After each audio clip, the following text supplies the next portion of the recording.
I am presenting AD, a 30-year-old female at 31 weeks and 1 day gestation with a estimated date of delivery of September 7th, 2025. This is a planned pregnancy and she's presenting today for her initial prenatal visit. All previous deliveries were full term and vaginal with no complications. Her main complaint today is severe, persistent, and round ligament pain that has been ongoing for 6 to 8 weeks. She's tried Tylenol, warm compresses, and some over-the-counter medications, but there has been no relief. She denies any vaginal bleeding, fluid leakage, contractions, or decreased fetal movement. On exam, the fetal heart tones were 156 beats per minute. Maternal blood pressure was 103/69, and her physical exam was unremarkable overall. She appears well alert and oriented. She did mention that the pain isn't consistent and that most of the time it is more mild to moderate, but has the opportunity to get pretty severe.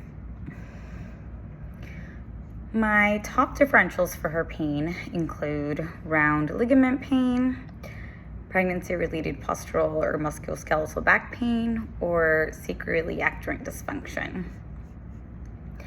I am leaning towards round ligament pain or postural back pain, as these are very common in the 3rd trimester due to uterine growth and shifting center of gravity.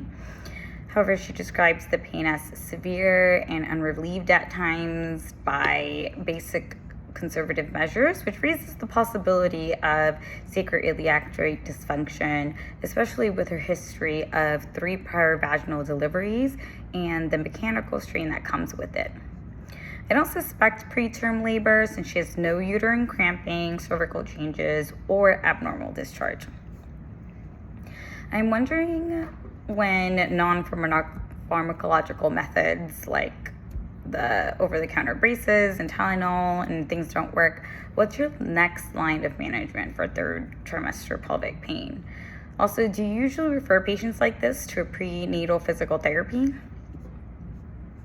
For now, I've validated her frustration and explained that while some of her prior strategies didn't help, we'll take a more structured and targeted approach. I recommended a medical-grade pregnancy support belt instead of a store-bought brace, emphasizing better stability and proper positioning for her effectiveness. I also educated her on the option of prenatal physical therapy to address pelvic alignment and core support. She seemed receptive once I explained that physical therapy is more focused than generic stretching advice. I encouraged her to continue the light physical activity as tolerated and reviewed signs of preterm labor and other red flags. Labs for routine prenatal screening, STI testing, and diabetes and anemia were ordered today. She has a ultrasound scheduled and we will follow up with the results. Her next prenatal visit is scheduled from 2 weeks from now. I'd like to review current evidence-based practices around mitigating risk with patients with delayed access to prenatal care, especially in underserved populations. So what interventions could improve outcomes when care begins this late in pregnancy? Thank you.